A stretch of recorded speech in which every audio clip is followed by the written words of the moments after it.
começar a corrigir as questões. Então, sejam muito bem-vindos. Estou testando aqui um novo formato. Esse formato, quando vocês mandam o comentário, eu consigo fixar esse comentário, então eu consigo puxar ele aqui. Então, vou botar aqui sejam bem-vindos. Então, qualquer dúvida que vocês tiverem, a gente consegue jogar a dúvida ali do chat para a tela do YouTube e a gente consegue responder essa dúvida. Eu tenho um delay aqui na outra tela, mas por essa tela aqui eu consigo acompanhar vocês. Muito bom. Então, vamos lá? A gente fez essa semana o mapa da mina da farmacologia. Foram 3 aulas que eu enviei no grupo de WhatsApp e eu ensinei a estudar. A gente discutiu o método 1 degrau por dia, que é o meu método, é o método que eu usei para poder passar nos meus concursos. Eu passei em 2 concursos, eu trabalhei durante anos na Prefeitura do Rio de Janeiro, como farmacêutica concursada, depois eu trabalhei, acho que foram 5 anos, e trabalhei depois mais 10 anos no Hemorrio, também como farmacêutica concursada.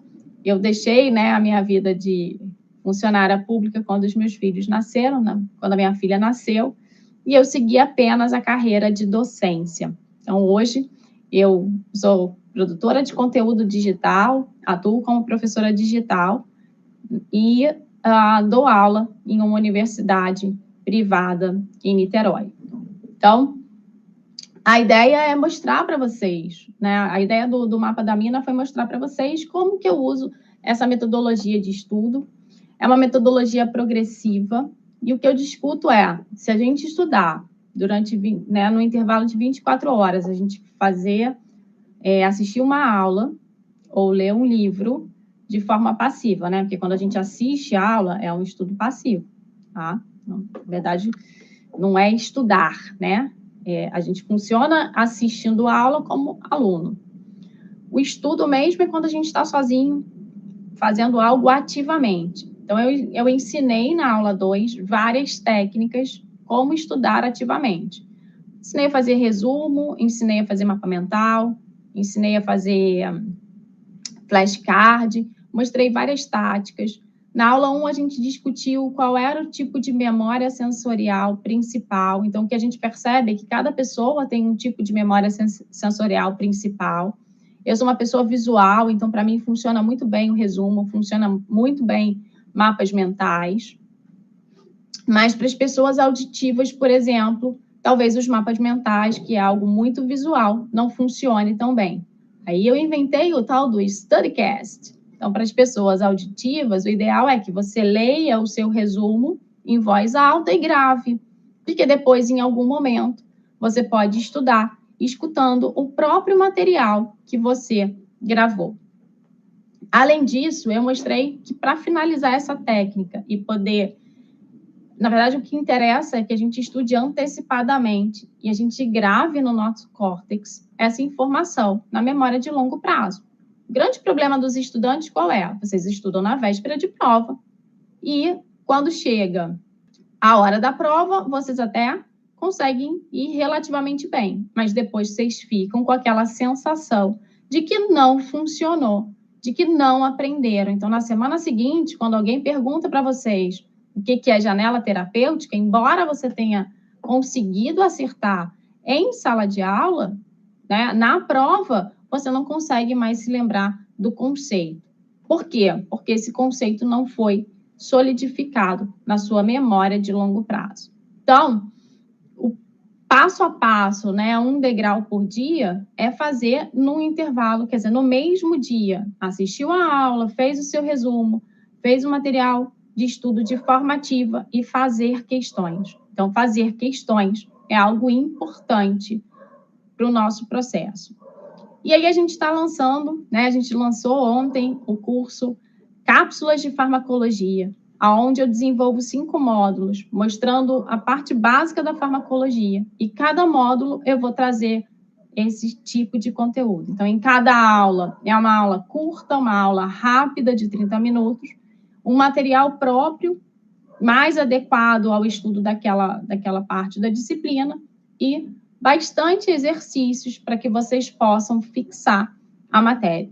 Então, é legal para quem está na faculdade, tentando treinar um pouco mais, é muito bom para quem vai fazer concurso de residência, para quem quer fazer concurso público, é interessante para qualquer pessoa que queira estudar, para ter uma memória, estudar a farmacologia e aprender de verdade, certo? Então aqui, o que eu fiz? Eu usei um Google Forms, que é uma das estratégias que eu vou usar no curso Cápsulas de Farmacologia. Eu consigo colocar pequenos testes nesse formato, e aí quando o aluno, né, ele lê a questão e realiza a questão, ele depois que ele finaliza o formulário, normalmente são 5 questões, um pouco menos, ou se eu quiser fazer um simulado, eu coloco um número maior de questões, o que a gente vai ter? Quando ele envia o formulário, automaticamente ele consegue ver o número de acertos. Qual é a vantagem da gente estudar fazendo questões?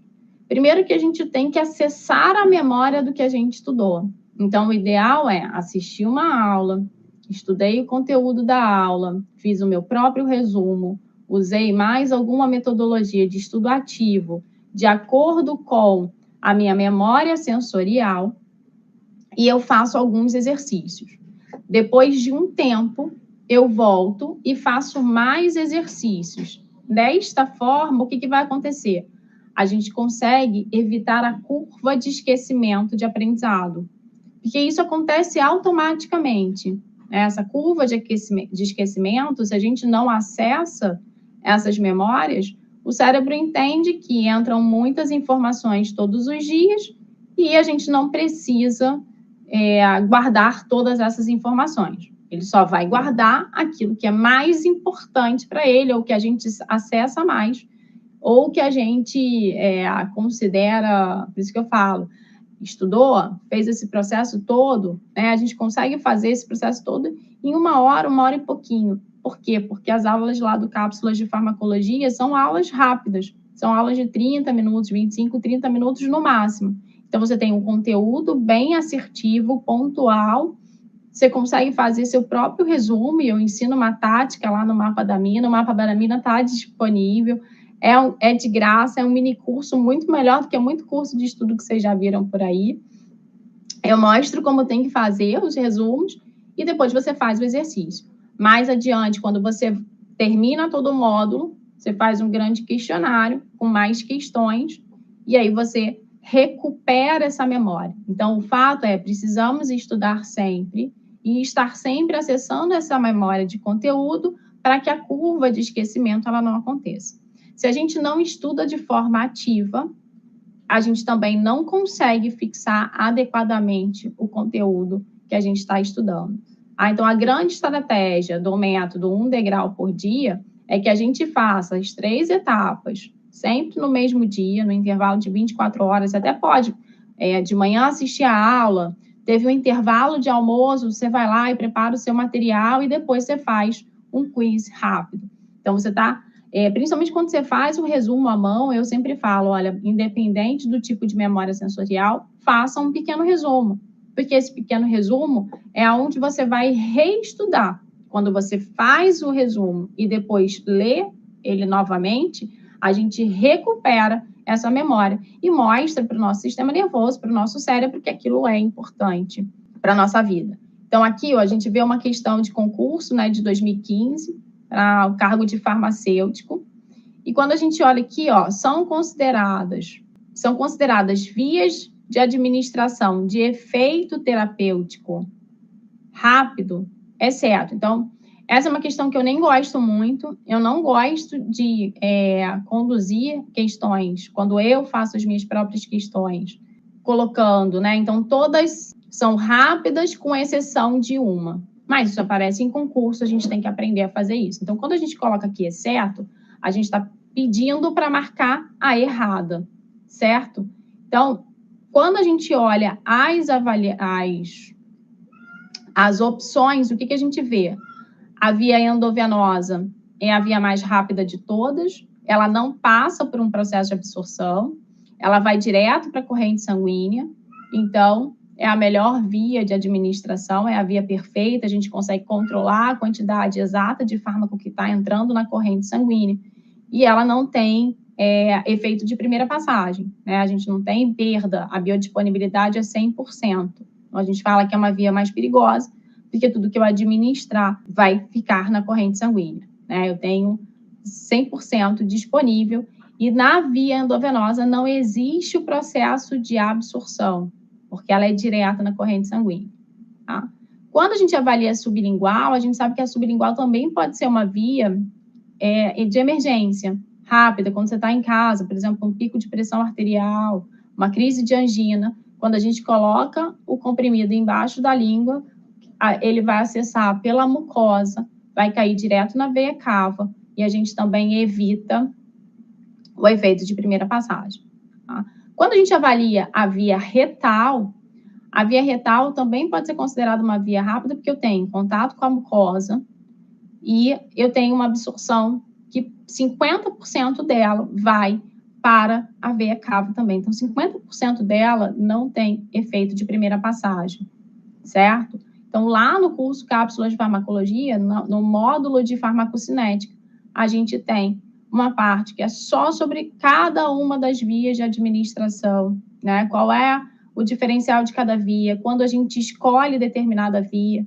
Por exemplo, aqui ele não colocou a oral. A oral é uma via muito lenta. Ela jamais poderia ser uma via, por exemplo, se eu quero rapidez, né? Num pico de pressão ou num processo, uma crise de angina. Por quê? Porque eu vou demorar todo o processo do caminho da via oral, quer dizer, entra pela boca, eu vou deglutir o comprimido, ele vai passar pelo trato digestivo, vai passar pelo caminho, chegando ao estômago, do estômago ele vai para o intestino, no intestino ele é finalmente absorvido. Ele ainda passa por um efeito de primeira passagem pelo fígado, pela veia porta, para depois chegar à circulação geral. Então, eu posso ter perdas e é um processo mais longo, certo?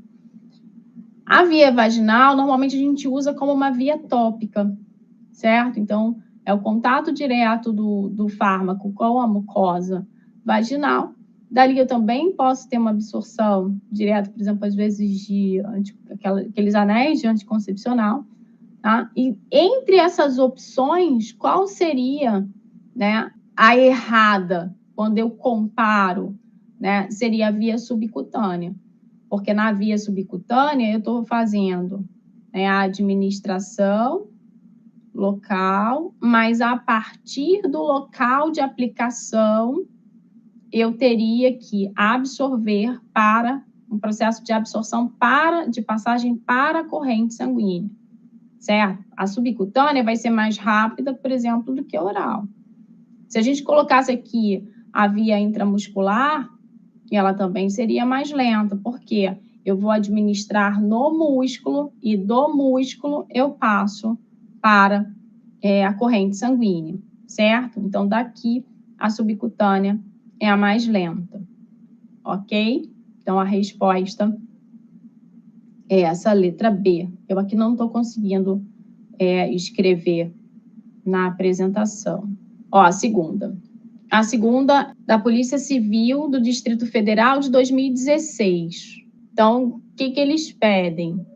Os fármacos, quando administrados por via endovenosa ou intravenosa, atingem a corrente sanguínea e são transportados até o respectivo local de ação. Então, a gente está discutindo aqui farmacocinética também, tá? Eu tenho uma administração por via intravenosa, não passa pelo processo de absorção, cai direto na corrente sanguínea e, a partir do sangue, a gente consegue alcançar os receptores de ação.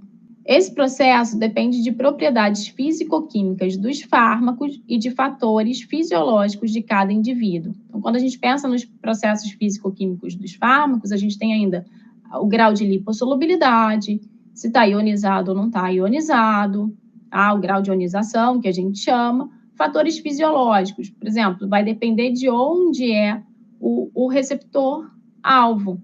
Então, existem alvos, né? Existem órgãos que são mais irrigados e alvos, né? E órgãos menos irrigados. A esse respeito, o parâmetro farmacocinético que relaciona a quantidade do fármaco no organismo à respectiva concentração no sangue ou plasma é denominado. Então, aqui ele coloca vários parâmetros farmacocinéticos que a gente vai discutir nas aulas de farmacocinética lá do curso Cápsulas de Farmacologia. Eu vou ter que avaliar, por exemplo, na aula de farmacologia clínica, a gente vai discutir muito tempo de meia-vida. Por quê? Tempo de meia-vida é algo que interfere no tempo entre as doses, né? Na posologia do medicamento. Então, isso é uma coisa que vai ser discutida. Mas qual é a definição de tempo de meia-vida? Tempo de meia-vida a gente está avaliando o decaimento da concentração plasmática do fármaco. Então, aqui, quando vocês estiverem respondendo uma questão, vocês têm que assinalar qual é a parte importante. Então, aqui ele está definindo o parâmetro, ó. Parâmetro farmacocinético, qual é? É o parâmetro que relaciona a quantidade do fármaco no organismo à respectiva concentração no sangue ou plasma, certo? Então, o parâmetro de tempo de meia-vida, a gente está avaliando o decaimento. Quanto tempo demora para que o fármaco decaia a sua concentração em 50%, lembrando que aqui vai de 50% em 50%. Não é um conceito de depuração, que o conceito de depuração está relacionado com a eliminação, o quanto é eliminado do corpo, tá? Se a gente pensar, por exemplo, a depuração renal, tá? O quanto de fármaco sai pelos rins. O conceito de bioequivalência é um conceito relacionado quando a gente compara fármacos, e aqui a gente está falando de um único fármaco, tá? Da avaliação de um único parâmetro para um fármaco. Então, a bioequivalência é quando compara fármacos diferentes, o comportamento farmacocinético deles, se o comportamento é igual. Se o comportamento for igual, a gente vai discutir muito isso lá. O gráfico de absorção e distribuição, né? O gráfico, o perfil farmacocinético for igual em tempo e concentração, eles são bioequivalentes. A janela terapêutica, ela diz respeito ao intervalo de concentração que é seguro para o fármaco. Então, se a gente pegar aquele gráfico, né, de concentração em função do tempo, eu sei que tem uma determinada concentração que começa a produzir efeitos tóxicos. Então, eu tenho a concentração máxima que eu posso ter na corrente sanguínea e a concentração mínima, porque a concentração mínima, abaixo dela, eu não tenho efeito. Mas não é isso que está sendo descrito aqui em cima no enunciado da questão.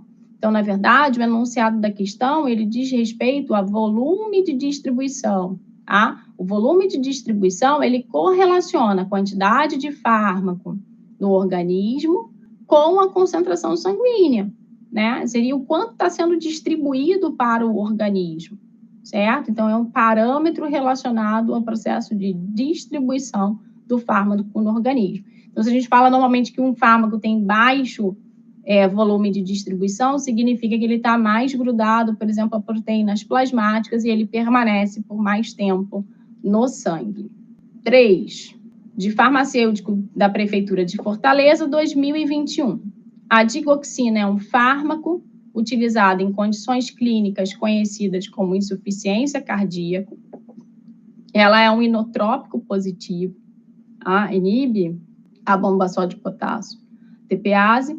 Com o tratamento empregado com esse fármaco, os resultados são excelentes. Entretanto, existe um problema.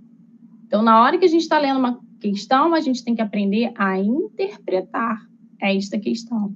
A gente vai ter aqui, então, ela apresenta a queda da pressão constante dos pacientes? Não. Ela interfere no sono do paciente? Não. Mas ela diminui a capacidade cognitiva do paciente, problema, por exemplo, ele está impedido de dirigir, de operar máquina, nada disso. Mas ela é um fármaco que a gente usa muito como referência quando a gente discute janela terapêutica. É um fármaco importante no tratamento da insuficiência cardíaca, e o grande problema desse fármaco é que ele tem uma janela terapêutica muito estreita. Ou seja, se errar na dose, o paciente pode alcançar uma dose tóxica. Eu tenho A gente teve um caso no hospital que um paciente começou a tomar o medicamento e ele, em vez de fazer uma vez ao dia, ele estava fazendo 3 vezes ao dia. E isso foi logo no início do tratamento. O que aconteceu é que a gente ficou muito assustado, ele voltou na farmácia porque ele disse que ia faltar medicamento, e quando a gente viu que ele estava tomando errado, porque era uma receita com vários medicamentos, a gente orientou ele interrompeu por um tempo. A digoxina, ela tem um tempo de meia-vida muito longo, é um fármaco que tem um tempo de meia-vida muito longo, e a sorte dele foi essa. Funcionou como se fosse uma grande dose de ataque, mas ele só não teve um quadro grave de intoxicação, porque foi logo no início do tratamento. Então, percebe o quanto é importante a gente orientar o nosso paciente na hora, ou o médico prescritor, né, ou o farmacêutico que está atendendo na farmácia, ou o próprio enfermeiro que está orientando aquele paciente, para que ele observe cuidadosamente qual é a posologia de cada medicamento. Então, acertar a posologia bem direitinho. Isso é uma função dos profissionais de saúde. Então, um dos grandes problemas, ou o maior problema da digoxina, é que ela realmente é um fármaco muito útil na insuficiência cardíaca, mas ela é um fármaco que a gente deve ter cuidado, porque possui uma janela terapêutica estreita, ou seja, a relação entre a dose mínima para exercer os efeitos e a dose máxima, acima da qual, né, a gente tem toxicidade, é um intervalo de concentração muito pequeno, tá? De 2 vezes a concentração. Então, a gente tem alguns exemplos muito clássicos: digoxina, teofilina, lítio. Inclusive, alguns deles precisam fazer monitoramento terapêutico, a monitorização terapêutica da concentração plasmática do fármaco, que é outro procedimento, né, que a gente usa para pacientes com medicamentos que tenham faixa terapêutica estreita. Inclusive, lá na aula 3, que é a aula 3 do mapa da mina de farmacologia, a gente tem uma questão que discute justamente essa janela terapêutica e a importância da gente observar isso. A próxima questão 4, é uma questão de técnico farmacêutico de uma prefeitura de uma pequena cidade em São Paulo, de 2021. E aí vem aqui: assinale a alternativa que indica o conceito que representa a faixa entre dose mínima eficaz e a dose máxima eficaz de concentração de um fármaco, certo? Então, aqui a gente está falando justamente de quem? Então, a gente está falando da faixa entre o mínimo que eu preciso fazer efeito e o máximo de eficácia, porque acima daquela faixa, já que eu não consigo desenhar aqui, né? Acima daquela faixa, a gente começa a ter concentrações tóxicas, certo? Então, aqui, alguns termos aqui que ele usa são termos que nem existem, tá? Então, isso pode acontecer muito em concurso. Às vezes, para completar o número de alternativas, o professor que fez a questão, ele insere conceitos com nomes, né, que, na verdade, não existem. Tá? Então, oportunidade terapêutica e oportunidade de absorção são nomes que não existem. E janela de inserção também não. Então, aqui você tinha que... aqui é a janela terapêutica do fármaco. Percebe? Então, a gente tem aqui, né, questões de vários níveis. E quanto mais a gente se testar em relação a cada parte da disciplina que a gente estiver estudando, melhor vai ser. Então, assim, quando a gente faz a metodologia, né, 1 degrau por dia, a gente gosta, é importante fazer exercício para fixar. Então, é essa estratégia que eu usei para passar nos meus concursos e a estratégia que eu ensino lá para os meus alunos no curso cápsulas de farmacologia. A gente vai preparar, né, vai disponibilizar na plataforma um material todo completo, onde, além de aprender com a aula pequena e assertiva, a gente vai, então, ter material para aprender a produzir o nosso próprio material e exercitar o conteúdo dos módulos que são apresentados no curso. O objetivo do curso, qual é?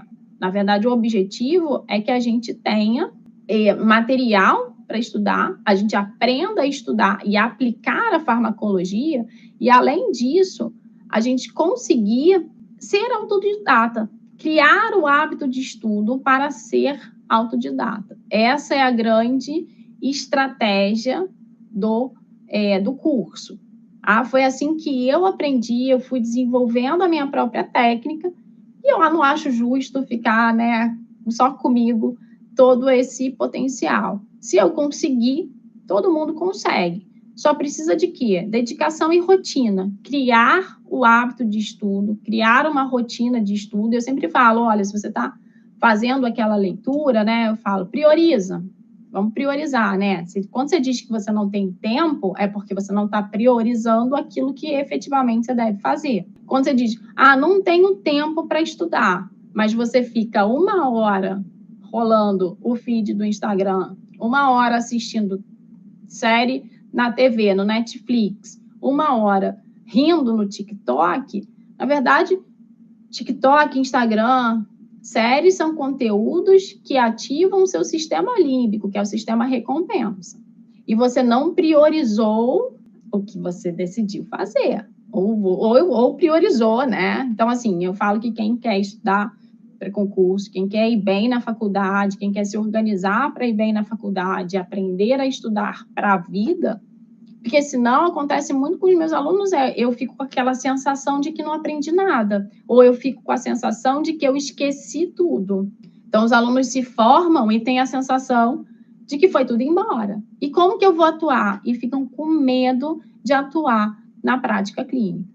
A farmacologia não é importante só para a farmácia, ela é importante para a enfermagem, para a nutrição, para a biomedicina, para a medicina, porque além de aprender a prescrever, você tem que entender o que está acontecendo para você poder explicar para o seu paciente. Olha, cuidado com a dose de digoxina.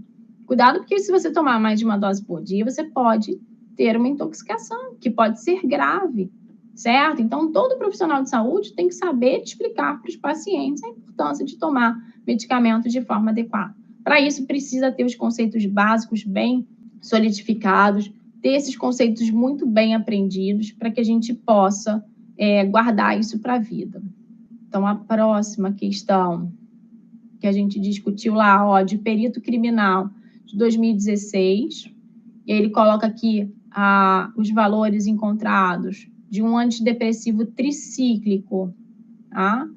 Os efeitos ótimos de um antidepressivo tricíclico são observados quando as concentrações plasmáticas se situam entre 50 nanogramas por ml de sangue e 150 nanogramas por ml de sangue. De acordo com os princípios e definições da farmacodinâmica, e aí aqui a gente está testando a faixa de dosagem, não é um valor pontual, certo? A gente teve lá no mapa de farmacologia uma questão muito parecida com isso, tá? Então, quando a gente fala de índice terapêutico, de margem de segurança, a gente tem um cálculo. Então, o cálculo de índice terapêutico é a dose letal dividido, né? A razão da dose letal pela dose efetiva. Então, aqui eu não estou falando de um índice, tá? Eu aqui estou falando de uma faixa de dosagem. Um intervalo entre 50 nanogramas, que é o mínimo eficaz, e 150 nanogramas, que é o máximo de concentração permitida para que eu tenha a eficácia do medicamento sem efeitos tóxicos. Tá? Então, aqui, de novo, como eu tenho faixa, é janela terapêutica. Não é dose mínima. A dose mínima eficaz seria se a gente estivesse dizendo aqui, esses 50 nanogramas por ml. Por exemplo, ele podia falar, a faixa terapêutica né, é considerado de 50 a 150 nanogramas por ml. Qual é a dose mínima eficaz? A dose mínima eficaz é este valor de 50 nanogramas por ml. A dose máxima, ou a mínima, para começar, né, a partir daqui eu começo a ter efeitos tóxicos, é 150. Então, o que está nessa faixa entre 50 e 150 é o que eu chamo de janela terapêutica. Então, aqui é essa letra D. E agora, para enxergar a cegueta. Farmacêutico, a banca FURB de 2020, qual o significado de janela terapêutica estreita? Essa questão é uma questão chata, com vários conceitos, certo? E ele aqui dentro desse blá, blá, blá, então, sempre que a gente estiver fazendo uma questão de múltipla escolha, a gente tem que ir rabiscando. Então, eu sempre recomendo, né, que depois que a gente faça o teste lá no Google Forms, que a gente imprima, para a gente poder rabiscar mesmo, porque lá dentro do Google Forms a gente não consegue rabiscar, para que a gente possa fixar esse conteúdo, tá? Então, ele fala aqui, ó, seria isso aqui, concentração mínima para que os receptores produzam o efeito farmacológico do medicamento. Quanto maior a concentração plasmática do fármaco, maior a resposta farmacológica observada. Aqui a gente tem que ter muito cuidado, porque a gente está falando aqui que eu posso aumentar a concentração plasmática em qualquer limite, que quanto mais eu der de concentração, mais vai ter resposta farmacológica. Só que a partir de um determinado patamar de concentração, que é a concentração mínima tóxica, a gente vai começar a ter toxicidade, certo? Então, essa não é a definição de janela terapêutica estreita. A B aqui, quantidade de fármaco que permanece inalterado na corrente sanguínea, reflete o balanço da absorção e eliminação do fármaco. Daqui a gente está vendo a concentração, tá? A gente está vendo o quanto chegou e o quanto está saindo, mas não tem nada, não está relacionado com a janela terapêutica estreita. Quando eu penso em janela terapêutica estreita, eu estou pensando que eu tenho um intervalo de concentração entre a mínima eficaz e a mínima tóxica, ou a máxima eficaz sem toxicidade, é estreita. Ou seja, a diferença de concentração entre elas é pequenininha. Vai me sobrar pouca janela. Eu não posso errar nessa dose. E aí ele fala, olha, extensão delicada de tempo. Então, ele está vendo um gráfico de farmacocinética, concentração versus tempo, em que a concentração do medicamento oferece efeito desejado entre a concentração máxima tolerada, então, qual é o máximo que eu posso chegar, e a concentração mínima eficaz, qual é o mínimo que eu preciso no sangue para que tenha efeito. Abaixo, aí ele completa, ó, abaixo da concentração mínima eficaz, tá certo? O fármaco não produz o efeito desejado. Por quê? Porque eu estou com uma subdose, eu não alcancei o mínimo que eu precisava para ter efeito, e que acima, né, dessa concentração máxima tolerada, começa a apresentar efeitos tóxicos. Tá? E aí, quando ele coloca aqui, ó, extensão delicada de tempo, quer dizer, quando eu avanço da concentração em função do tempo, eu tenho uma janela terapêutica estreita. Quer dizer, eu passo da concentração de eficácia para a concentração de toxicidade muito rapidamente, tá? Então, é essa daqui, certo? É essa letra C, tá? A outra aqui, extensão de tempo em que ocorrem os processos de distribuição, metabolismo e excreção. Aqui a gente já está falando dos processos farmacocinéticos, a gente está falando da curva de farmacocinética, né? Quando a gente fala de absorção, eu tenho o máximo de concentração plasmática, e aí eu começo a distribuir para os outros tecidos, sai do sangue para os outros tecidos e começo a excretar o fármaco, tá? Então, o tempo necessário para que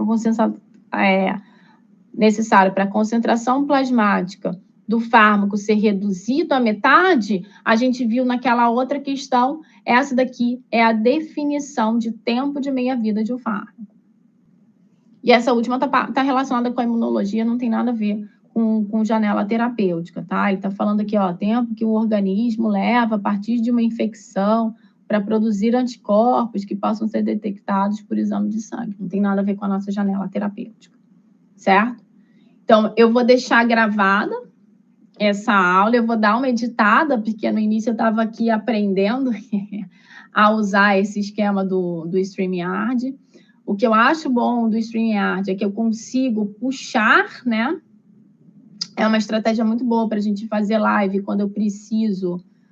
Quer ver? Eu consigo aqui, ó, puxar os comentários de vocês e discutir com vocês durante a transmissão as dúvidas. Então, à medida que... É ótimo para dar aula, né? À medida que a gente vai dando aula, vai discutindo, vai tirando dúvidas, as dúvidas podem ser mandadas no chat e eu puxo as dúvidas do chat para o tempo lá da apresentação, e quando a gente está projetando, depois fica gravado com as observações. Eu vou deixar, então, gravado aqui no YouTube. E para quem esteve aí comigo, foi um prazer, numa sexta-noite, estarem estudando. Tá? O carrinho para o lançamento, né, do curso Cápsulas de Farmacologia só está aberto até amanhã. Então, se você quer entrar na primeira turma, que é a minha primeira turma no digital, de um curso só meu, que foi preparado com muito carinho, com muito material, numa estratégia que vai ser acompanhada de perto pelo WhatsApp, e isso só vai acontecer nesta turma. O carrinho fica aberto até amanhã, meia-noite. Depois de meia-noite, a gente vai suspender as vendas, a gente não vai mais abrir com bônus de 2 anos de acesso. Então, durante 2 anos de acesso, todas as modificações, todas as aulas vão ser acrescentadas e você vai sendo atualizado na plataforma, tá? Normalmente, esse curso vai ficar com acesso só de 1 ano. Nessa primeira turma, a gente vai colocar 2 anos de acesso e eu vou fazer um acompanhamento de perto pelo WhatsApp, porque eu quero entender o quanto funciona a metodologia com outras pessoas, né? Esse teste com outras pessoas. É uma metodologia que já deu certo comigo. Ó que bonitinho. Ó como fica bonitinho. Vou passar aqui o comentário da Priscila. Muitas saudades, Priscila. Então, é uma maneira da gente estar aqui junto, né? A gente pretende fazer mais aulas aqui nesse formato ao vivo pelo YouTube. O formato do YouTube permite a gente projetar, né? Projetar o material de aula. Eu só preciso agora conseguir usar a minha canetinha. E isso aqui vai ficar gravado, vai ficar aberto aí para quem quiser depois estudar. Para quem está empolgado em fazer prova de residência, prova de concurso, os concursos estão voltando. Não, Vilma, vai ficar gravado. Depois eu vou colocar também lá na plataforma. Para quem está entrando no curso, já tem uma aula lá de boas-vindas, que eu mostro um histórico. Eu vou até conversar com a Lilian, com a equipe, se a gente deixa por um tempo a aula disponível, né, como degustação.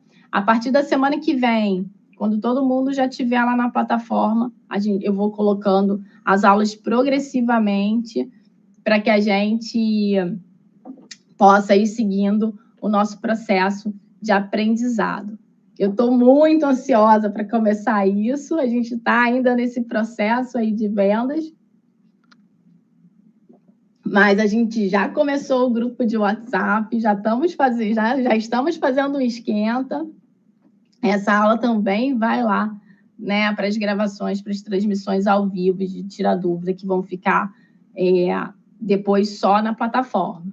Tá? Então, a gente vai fazer ao vivo aqui no YouTube, vai deixar um tempinho no YouTube e vai sempre depois lá para a plataforma, para quem está com a gente no curso. Certo? Queria, então, agradecer a todo mundo que está aqui, quem passou no Instagram, por quem passou aqui no YouTube. A gente hoje fez uma divulgação péssima, mas é porque eu nunca tinha testado. Foi até bom ter menos gente. Mas, a partir de agora, funcionou. A gente agora vai tocar para frente isso, tá bom? Obrigada, pessoal. Uma boa noite para vocês.